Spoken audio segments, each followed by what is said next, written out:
Bom dia a todos, que a paz do Mestre Jesus nos envolva hoje e sempre, queridos amigos. É com muita alegria que aqui nos encontramos uma vez mais para participar deste programa Jesus, Sol das nossas vidas, Sol das nossas almas. Neste mês de maio, em que se comemora mais um aniversário da Messe de Amor.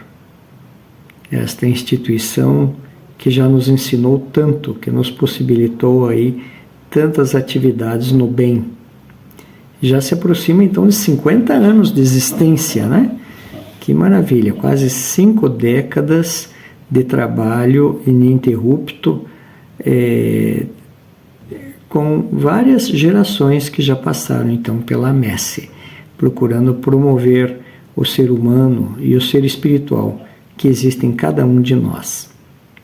A lição que nos coube no dia de hoje é a lição do livro Luz do Mundo, de Amélia Rodrigues, e que tem a lição 24, Nem Prisão, Nem Morte. Esse é o título.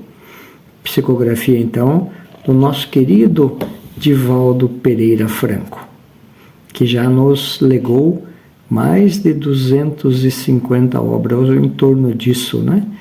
Que maravilha! E esta lição, ela basicamente nos traz um episódio em que Paulo retornava de uma das suas viagens e ficou hospedado em Cesareia, na casa de Filipe, um dos apóstolos. E Filipe tinha 4 filhas, consta na lição aqui, 4 filhas virgens que se comunicavam com os espíritos, tinham grande mediunidade. E ali ainda na residência de Filipe chegou uma outra pessoa, Ágabo, que também era um médium de grande sensibilidade. E esse médium, então, diante daquela conversa amena e tudo mais, eles pararam um pouco para fazer uma sessão mediúnica, vamos dizer assim. E o Ágabo, diante de tantas preocupações que havia em torno da igreja de Jerusalém, que estava sendo bastante atacada, Ágabo recebeu a mensagem que consta aqui no livro. Ele tomou a cinta de Paulo e atou pés e mãos dele mesmo, né, Ágabo, e ele disse: assim ligarão os judeus em Jerusalém o varão a quem pertence esta cinta e o entregarão nas mãos dos gentios. Esta frase está lá em Atos 21, versículo 10, e era já uma premonição do que iria acontecer com Paulo, que seria mais tarde preso e sofreria horrores, então, né, por disseminar a boa nova. E consta na lição ali que gerou assim um mal-estar naquele primeiro momento, né, todo mundo ficou preocupado, então não queriam, né, que Paulo saísse dali, de Cesareia, que fosse a capital, e para que não acontecesse isso. Mas Paulo daí, muitos choraram, mas Paulo se recusou, disse: que fazeis chorando e magoando o meu coração? Pois eu estou pronto, não só para ser ligado, né, atado com essa cinta, mas até para morrer em Jerusalém, em nome do Senhor Jesus. E aí ele vai na direção do sacrifício. E aí nós todos sabemos que mais tarde ele foi martirizado, preso e mais tarde martirizado lá em Roma. E a lição termina, né, com exaltando a mediunidade que permitiu tomar conhecimento de tudo isso, exaltando o heroísmo de Paulo e dizendo que ele sofreu muitas perseguições no culto do dever, dever, acima de tudo, com Jesus, até a morte, se necessário. Dando-nos o exemplo, então, já que a vida que possam tomar aos trabalhadores da fé, a Ele, que é o Senhor Jesus, a nossa vida já a Ele pertence desde muito antes. Foi o que aconteceu exatamente com Paulo. Nós conhecemos bem a história contada no livro Paulo e Estevão. Então, esta lição que a Amélia Rodrigues nos traz de forma poética, neste livro Luz do Mundo, serve para nós refletirmos um pouquinho a respeito da mediunidade, que existe já de tempos idos, desde a antiga Grécia, né? Os oráculos, as pitonisas já faziam essas premonições, já previam o futuro, e sempre a humanidade lidou com este intercâmbio com o mundo do lado de lá. E não foi diferente agora na nossa era, com esses que são os nossos modernos apóstolos, Chico Xavier, Divaldo Franco, Raul Teixeira, Alberto Almeida, Sandra Borba e tantos outros, né, abnegados lidadores da fé, que nos trouxeram exemplos maravilhosos, nos trouxeram tanta literatura, tantas palestras, tanto trabalho nos ensinando o caminho do bem na seara da doutrina espírita. E a gente lembra aqui quando Chico Xavier, ele tinha 20 ou 21 anos e ele meditava à beira de uma represa lá em Pedro Leopoldo, quando ele viu chegar-lhe, né, uma entidade com a roupa de sacerdote. Chico já tinha visões, já conversava com os espíritos desde criança, mas nessa ocasião, então, ele já, né, jovem, apareceu-lhe esse sacerdote e perguntou se ele estava disposto a trabalhar na mediunidade. E quando Chico respondeu que sim, foi que esse sacerdote disse que então era preciso respeitar 3 pontos básicos do serviço, que seria disciplina, disciplina, disciplina. Isso foi em 1931. E logo depois nós tivemos o primeiro livro psicografado por Francisco Cândido Xavier, que foi Parnaso de Além Túmulo. Emmanuel superintendeu toda a obra doutrinária de Chico Xavier, consistente em quase 450 livros. E trabalhou com Chico Xavier durante mais de 70 anos, nessa mediunidade abençoada que descerrou para nós, então, aqui no Brasil, coração do mundo, pátria do Evangelho, as mais lindas mensagens da doutrina espírita, que até hoje acalantam o nosso coração. Com Divaldo Franco não foi diferente. Ele também, desde cedo, tinha visões, né, dos espíritos, brincava até com um índiozinho invisível, né? E a mãe dele perguntava, mas quem é? Ele dizia que era o amigo, né, dele, o índiozinho. E mais tarde, Divaldo trabalhou na igreja também, né, ajudando ali o vigário, e depois ele começou a psicografar também. O espírito mentor que lhe apareceu pela primeira vez só dizia que era um espírito amigo, e trazia as mensagens. Assim Divaldo foi ensaiando. Quando ele completou 10 anos de mediunidade, né, o espírito veio e disse que tudo aquilo era só treino, que era para ele rasgar, jogar fora, que agora que eles iam começar a trabalhar de fato. E o primeiro livro de Divaldo foi psicografado por ele, editado pelo espírito Joana de Ângeles, Messe de Amor. Exatamente o título que dá nome à nossa respeitável casa, Associação Assistencial Espírita Messe de Amor. Foi então inspirada nesse livro, a primeira obra de Divaldo, que foi dado o nome a nossa querida Messi. Mas a primeira vez, então, que Divaldo insistiu com esse espírito amigo, mas como é seu nome? Como é seu nome? Né? Ela vinha sempre trajada como fosse uma freira. Então, o espírito disse que o nome dela era Joana.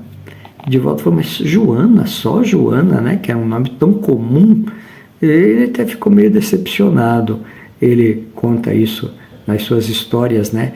Brincando jocosamente.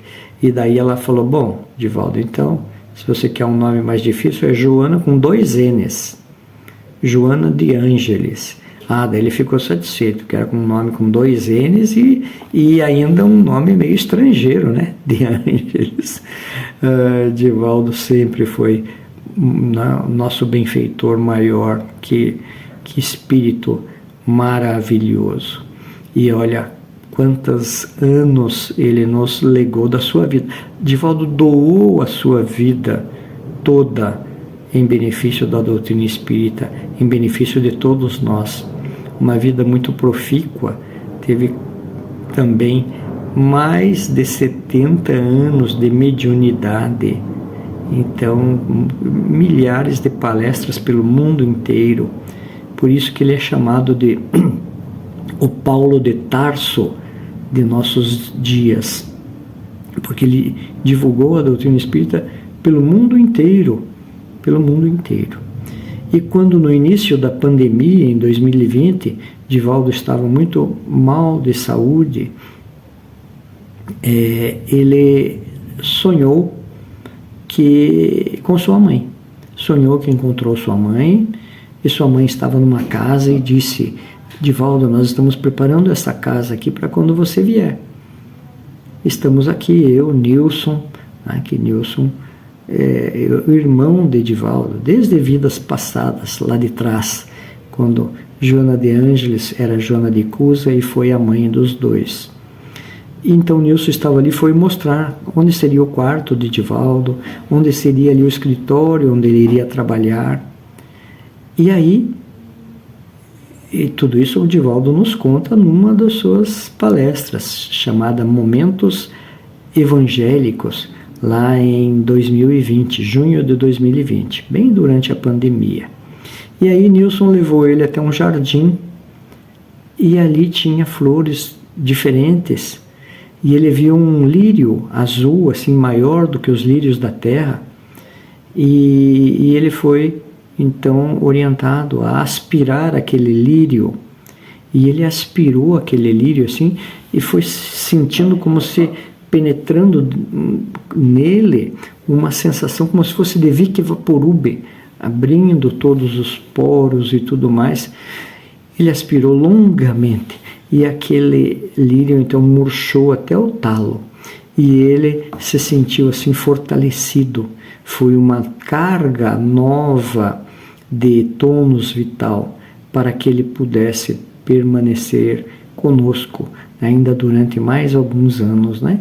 Ele pudesse então nos ajudar durante a pandemia, quando ele fazia 3 lives por semana, terça, quinta e sábado, nos ajudando a passar aquele momento de doloroso, de isolamento, de incertezas quanto ao futuro, e complementando a sua grande obra do maior médium que nós temos neste atual século, né? Trabalho em favor da doutrina espírita. Mas tem passagens muito divertidas e muito interessantes que Divaldo nos conta. Ele, certa feita, ele reclamou que eles já tinham 60 anos de mediunidade e nunca Joana tinha trazido uma mensagem que fosse para ele, né? Nunca. Então ela disse assim, vá lá, Divaldo, e pegue um livro qualquer. E ele foi lá na estante e pegou um livro, e justamente pegou o livro Messe de Amor, o primeiro que tinha sido psicografado por Joana, né? E ela disse assim, então abra e leia. E ele pegou e leu uma página, abriu assim ao acaso, e ele leu. Tu fazes, tu dizes, tu deves. Então ele disse, está vendo, minha irmã, tudo, olha aí, é para os outros, não é para mim. Daí ela diz assim, não, quem deve ver é você, porque tudo isso é para você. Tudo que eu escrevo é para você. Agora, se você quer publicar para os outros, aí o problema é seu. Mas a mensagem é para você. Então, nunca mais ele deixou de saber que a mensagem se dirige primeiramente ao médium que a recebe. Para todos nós fica esta lição, né? A mensagem que nós recebemos, então, na reunião mediúnica, ou seja por inspiração, ou seja por intuição, é sempre, sempre para nós. Em primeiro lugar, para nós. Divaldo tem passagens muito interessantes. Ele, quando psicografou livros de Victor Hugo, a gente pode ver exatamente como é que a mensagem mediúnica de Divaldo era impressionante, impressionante mesmo. Victor Hugo chamava ele de Monsieur Franco, né? Victor Hugo foi francês, e prometeu a Divaldo que ditaria assim os romances que Divaldo tanto esperava, tanto ansiava, desde que o Divaldo não atrapalhasse com os seus pensamentos, porque às vezes o médium deturpa a mensagem. E Victor Hugo veio e ditou para ele o livro Párias em Redenção, de forma que o Divaldo visse assim como se fosse cenas de uma peça de teatro, né? E depois facilitava para o Divaldo psicografar. E Divaldo então ia escrevendo capítulo por capítulo, mas mecanicamente, né? Como no caso desse livro Párias em Redenção. E ele olhava assim, não tinha continuidade, ele não tinha, os capítulos não tinham continuidade, mas isso já era uma estratégia de Victor Hugo, porque ele ditava os capítulos aleatoriamente, não ditava um atrás do outro, que era exatamente para Divaldo não influir na trama, né? Na trama. E certa feita Divaldo contou para nós que normalmente o espírito Victor Hugo ele pedia para Divaldo, ele se aproximava de Divaldo e fazia com que Divaldo, o espírito de Divaldo se desprendesse do corpo e sentasse ao longe com Victor Hugo, conversando sobre outras coisas. Então veja só, Victor Hugo, que espírito, né? Tinha a propriedade de fazer isso. E ao mesmo tempo de ditar as obras que Divaldo Franco mecanicamente ia grafando, enquanto com a mão direita, enquanto segurava a cabeça com a mão esquerda. E aquilo de segurar a cabeça com a mão esquerda, para não pender, era para que a vibração dos neurônios não atrapalhasse a mensagem que estava sendo ditada. Vejam só que mediunidade espetacular. Ele grafava mediunicamente, seu espírito se desdobrava e estava lá ao lado, conversando lá com Victor Hugo sobre outras coisas, e Victor Hugo ainda ditava os capítulos, né, da obra para que fosse grafada. E ele segurava a cabeça com a mão esquerda para que a vibração dos neurônios não atrapalhasse. Que mediunidade espetacular, espetacular. E Emmanuel, que é um dos que a gente mais se refere, tem toda a série Fonte Viva, os vários, né, comentários sobre o Evangelho. Certa feita, perguntado para Chico perguntou para Emmanuel, né, como é que vinham todas aquelas mensagens. Então Emmanuel disse para Chico que ele, Emmanuel e seus companheiros, trazerem essas mensagens para nós, eles iam para esferas mais elevadas. E lá eles ouviam os espíritos do Senhor, né, espíritos mais elevados que eles, que então das esferas sublimes desciam às esferas mais elevadas da Terra, trazendo aqueles ensinamentos que daí depois Emmanuel e outros benfeitores procuravam nos deixar através da mediunidade. Então é uma escala, assim, veja só, de Emmanuel para espíritos mais elevados que Emmanuel, que iam buscar em outras esferas mais elevadas, todos né, subordinados à mensagem do Cristo. E Emmanuel falou para Chico, isso está no livro Encontros com Chico Xavier, que na presença desses espíritos, tanto ele, Emmanuel, como seus companheiros, se sentiam como crocodilos. Imagina só. Imagina nós, então, né? Se nos deparássemos com estes espíritos, o que é que nós de que maneira que nós nos sentiríamos? Então é toda a espiritualidade trabalhando para nos legar essa beleza, né, desse acervo que a gente tem até hoje, maravilhoso,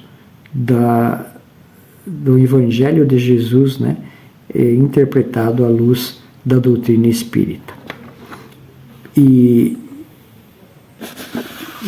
Divaldo também, certa feita, a Joana falou para ele que quando ele tivesse assim algum problema para resolver e tudo mais, ele que procurasse ouvir uma música. A música nos ajuda, acalma o espírito, nos ajuda a aclarar as ideias.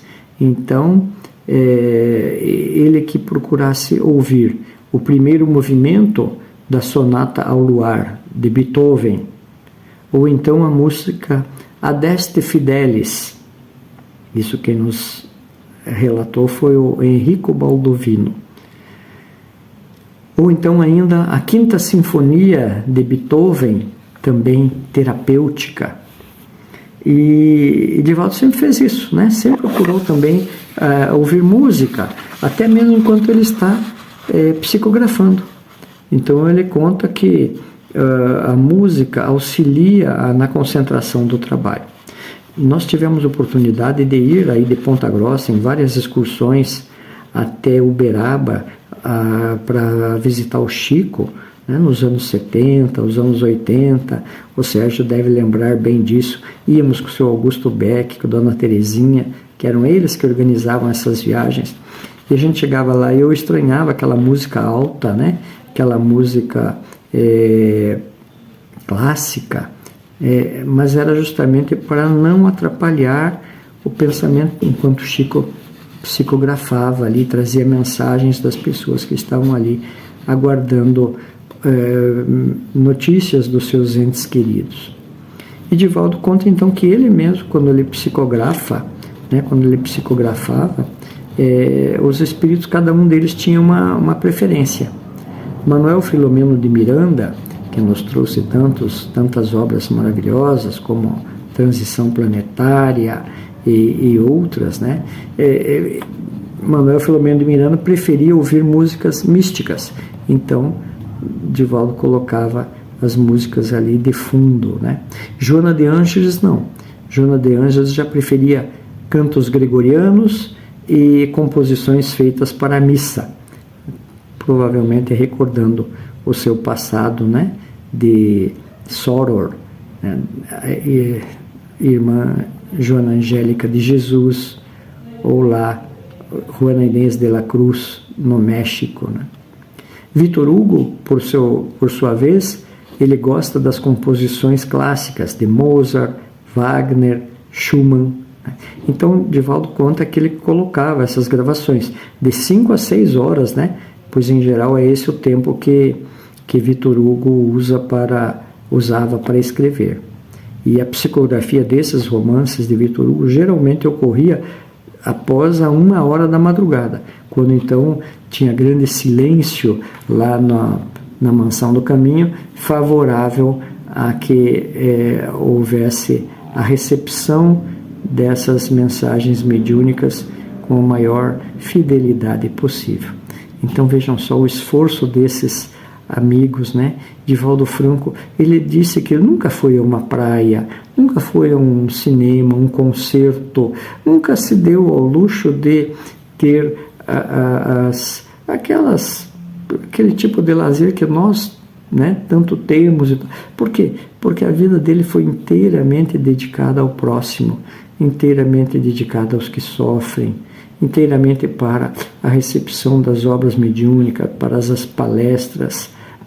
Ele até prejudicou o seu próprio corpo porque não tomava água para poder ficar às vezes 2, 3, 4 horas em seminários em pé ali, nos trazendo as mensagens tão lindas que ele trouxe. E a falta de água, claro, gera problemas renais, não é? Então, queridos amigos, a gente quer hoje louvar a mediunidade. Mediunidade que Paulo também foi um dos que nos legou a sua grande mediunidade, né?